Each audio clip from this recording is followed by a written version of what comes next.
Hello, Lotus Lovelies.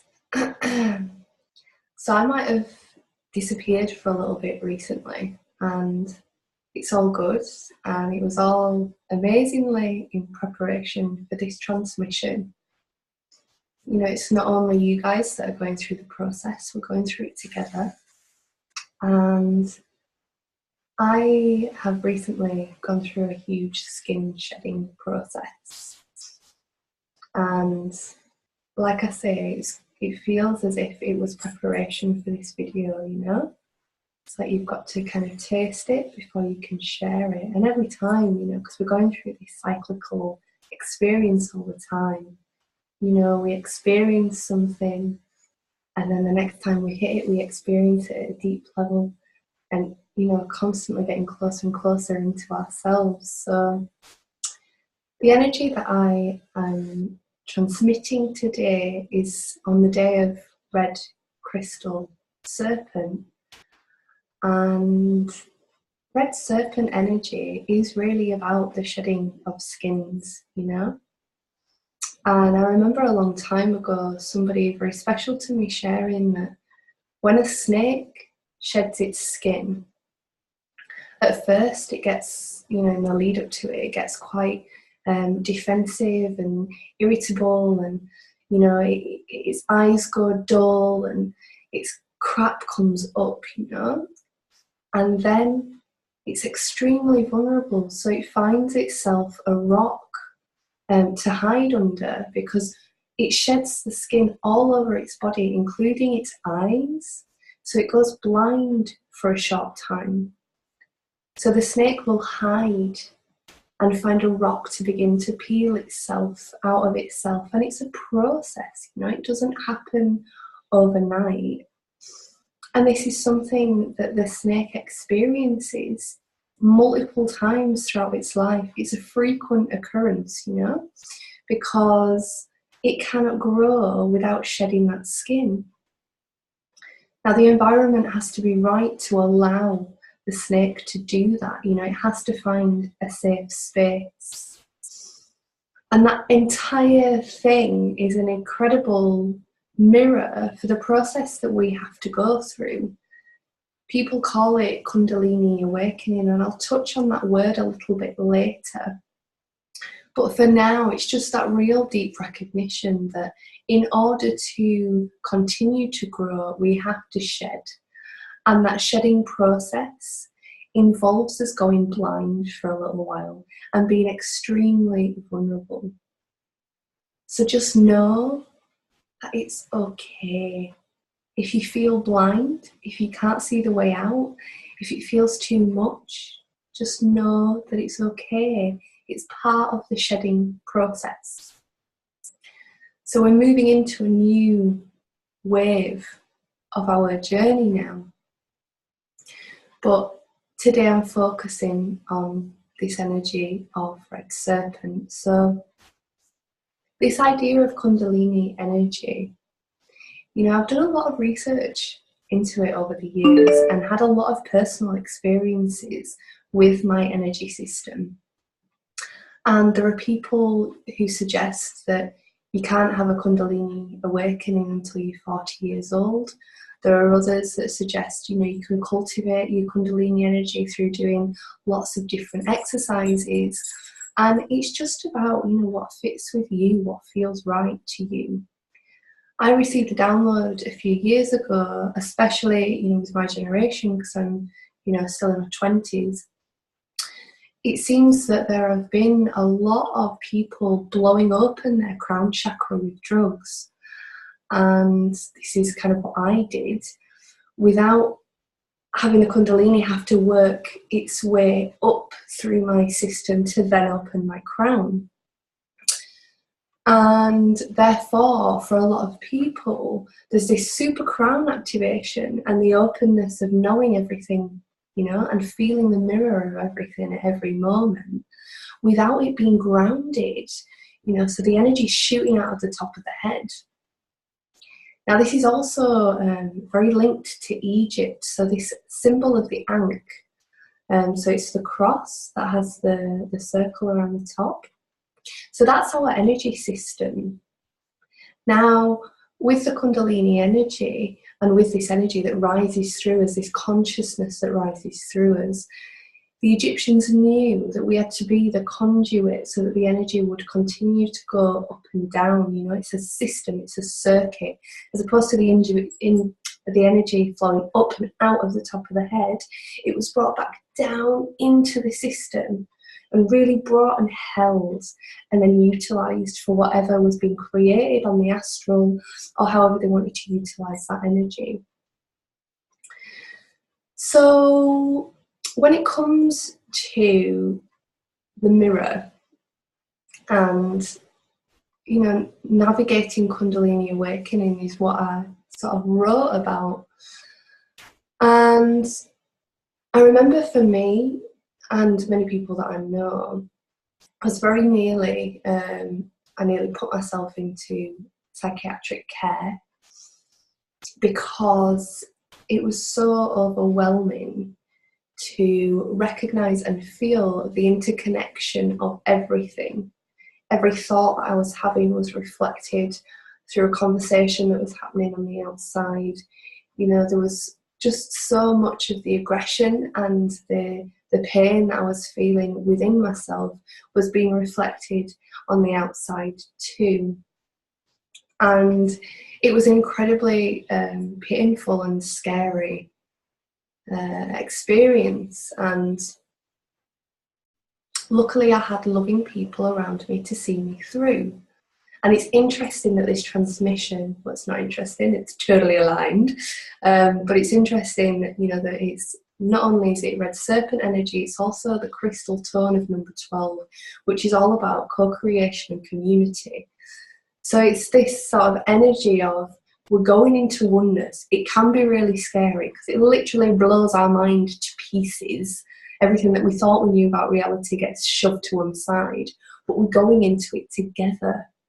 And this experience that I had recently of my skin shedding, you know, the reason that I was able to go into that process was because I was held by a loving community of people that loved me through it. And, you know, this is, as we go through those experiences, then our opportunity to support it for other people as well. But also, you know, an element of this skin shed and this awakening is that we have to face ourselves. We have to really see our gunkiness. And more often than not, when we see a glimmer of our gunkiness, you know, we have to push it away in order to cope. We're like, oh, whoa, I can't go there, because the shame that is coupled with it makes it impossible for us to interact with it, to therefore integrate it. But this is the key of us having a community. It's also about us allowing ourselves to be seen and to be held. So as we allow that process of being seen and held and supported, we then allow those aspects of us that have been getting in the way of our Kundalini rising, these experiences of fragmentation that have been not allowing this energy channel to flow in the way that it wants to flow. We have to see those experiences, we have to see those aspects of ourselves so that we can go, I still love you, I still love you, I still love you. Because all the time that we've got this like internal shame and fragmentation, the energy can't move. You know, all those times that we're like, I can't look at that part of myself and I can't experience that because I'm just so ashamed and I feel so horrendous about it. The energy can't rise. But as we look and say, okay, and then have the strength, because I feel that this is one of the strongest things that we can do, is to really look in the mirror and be like, okay, I'm going to hold space to still love you anyway. And as we do that, you know, the energy channel gets repaired and the energy can flow. But as I've said, you know, the snake continues to grow and always will continue to shed its skin. So it isn't, I personally don't feel, and I may be incorrect, but this is my taste of what is going on for now, and it might be changing. But I feel that it's not something that just happens and then it's a state that we stay in. I feel like it happens and then we grow a little more and we've got another skin to shed and then it comes back again, you know. And I think it's just this constant cycle. And another symbol of the snake, which was huge for Mayan cultures and alchemy and many other models throughout the ages, is this idea of the Ouroboros. So the Ouroboros is the snake, the serpent eating its tail, and it's a symbol, you know, of eternal life. And especially at this time, we've come to live a multitude of lives in one go. You know, everything's sped up now. So we've probably all experienced multiple deaths and rebirths to get us to this point that we're in now. So this symbol of the Ouroboros is really about that. And obviously then there's the serpent that comes into the Adam and Eve story as well. And there are people that suggest that, you know, the serpent is Lilith.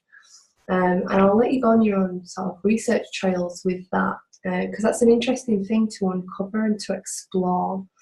That, yeah, I like to plant seeds so that people can do their own research, because the downloads that you then receive, you know, will be personalized to you. So another element of, you know, this whole process is to really allow death. You know, and within the galactic Mayan 9-month cycle, there are a few wave spells, 2 wave spells, that have 10 portal days in them. So if you don't know what I'm referring to, have a look in your manual. But there are 10. And one of those processes is the red serpent wave spell. So, you know, it's super, super charged, but we have to surrender. We have to allow this death process in order to come, you know, come through it. And allowing it means surrendering to it. You know, there's literally nothing that we can do once we're in that space. We just have to let go. But more often than not, you know, people push away. And there's this, I don't know if I've mentioned it before actually, but there's a very interesting man that has written some very incredible books called Jeff Stray. He did a lot of research about the Mayan calendars and various other things. And I had the pleasure of, you know, having dinner with him one night when I was in Glastonbury. And something that we talked about there was, you know, this idea of mental health and these psychotic episodes that people have.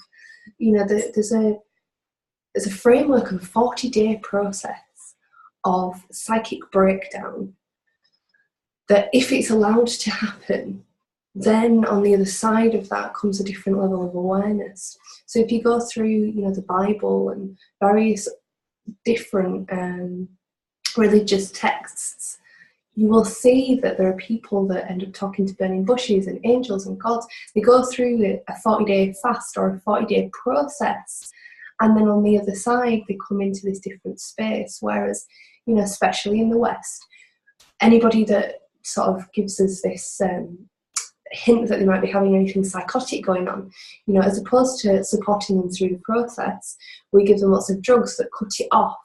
So they're never able to go through that whole Kundalini awakening, the mirror of reality becoming overwhelmingly uncomfortable, to then come out the other side of grounding that energy. You know, we take it away. So another element of this is, you know, letting go of these sort of mental health labels and just allowing it to be part of your process. This is where I'm at right now. Might feel a bit scary, might feel a bit strange. I'm going to reach out to people within my community that speak the same language as me and that understand from a shamanic perspective what is going on. And then allow myself to be supported through onto the next step. So the last thing that I would like to speak about within this transmission is the wisdom of the body. That's another element of the red serpent energy. And that this body system is our mirror. Always. It's a living metaphor. So every little thing that your body will produce, will show you, is a communication to say, hey, you need to deal with this. Woo! Now, when things become manifested as a physical symptom, there's something very deep and underlying for us to explore, to unblock, to transform when this happens.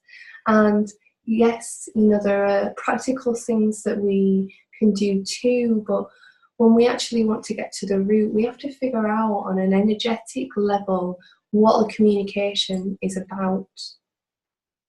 There are obviously people like Louise Hay that have written quite a bit about this. There's also an incredible book called Your Body Speaks Your Mind that I really recommend, that shows you, kind of what the parallels are between what's going on within and what's coming out of the body system. Because like I say, it is this metaphor all the time. And as I've sort of dropped deeper and deeper into this understanding, I've got such an amazing relationship with my body now, and its wisdom and its understanding, so that I might be stood talking to somebody and I'll be stood itching my eye. And to me, I know that that's my body saying, you're not seeing it clearly. Or it might be that I'm talking to someone and, these unconscious actions that we do with our body, the little itches, the little things, it's all communication. So I'll be sat talking to somebody, or I'll be thinking something, or I'll be rubbing my ear. And that's my body saying, listen to this, and there's just, the more that we attune to the subtleties of our body communication, then we are able to navigate the chronic things that the body will be showing us, when we have dis-ease and when we have different symptoms that come up, it's always just a call to healing, and this idea as well that an incredible person in my life really drummed home to me the other day, that if your body can produce the symptoms, of course your body can heal them and take them away again. It produced them in the first place. This body system is amazing, but we've kind of been led down the garden path about what it's capable of and the things that we need in order to keep it in equilibrium. When actually, when animals are sick and when things happen like that, they just stop eating. They fast. They allow the body system the space and the correct environment to transform. So yeah, there's a lot of different things that our body can show us, and red serpent energy is incredibly powerful, and as is, this Kundalini energy. And as we do the work, as we love ourselves back together, as we experience the edges of our self and our psyche and our being, and really allow ourselves to reintegrate that, we allow the planet to reintegrate, we allow the Kundalini on the planet to rise, we allow this energy through us, because if we are all the different parts and we've got a clear system, if that energy can move through us and can move through every other human being, then all of a sudden the channel for the Kundalini on the planet is open because it's coming through us. And what we can do with that energy is next level. It allows our higher self in, it's the channel for the divine to move through us. Whereas if we're not aligned, if we don't, and we slip in and out of alignment all the time, it's not like a maintained state because we're in this reality, but as we keep bringing ourselves back into alignment more and more, then the energy is able to move in the way that it needs to move. So I'm sending you loads and loads and loads of love, and I feel that I will be doing an EFT transmission between now and my next video. And it's wonderful to be back. It's wonderful to be here. I feel very blessed to be in this process as well as facilitating this process. It's a really huge thing that we're embarking upon together, and we're past halfway now, and I really encourage you to reflect on your journey thus far. You're going to be revisiting for the second time the energy of each sign. So we began on a red dragon day and we've already revisited a red dragon day, and I really encourage you to just have a little look back in your diary and see the process that you've been through, see what's been going on for you, and have a look to see if you can identify patterns, because we all have a core wound, and from this core wound our patterns come out, and the patterns keep repeating in order to be a gateway into the core wound. So to map is a really amazing process to see what our gateways are, so that when they like raise their heads, when something's going on, we can step out of just being in the trauma of it and see it as, okay, this is the gateway, this is the door that I recognise, and I'm going to open it, I'm going to go through it, and I'm going to release at another deeper level. I'm going to love myself at another deeper level, because then we can love and respect and honour the amazing people that are around us too. And that's what it's all about, you know, especially this year with the red crystal, the yellow crystal seed. It's about our community. It's about us all together, you know, and we're seeding the new consciousness of us as a team, and that is amazing. So sending loads and loads of love, and I will see you soon. Mwah. Take care, beautiful ones.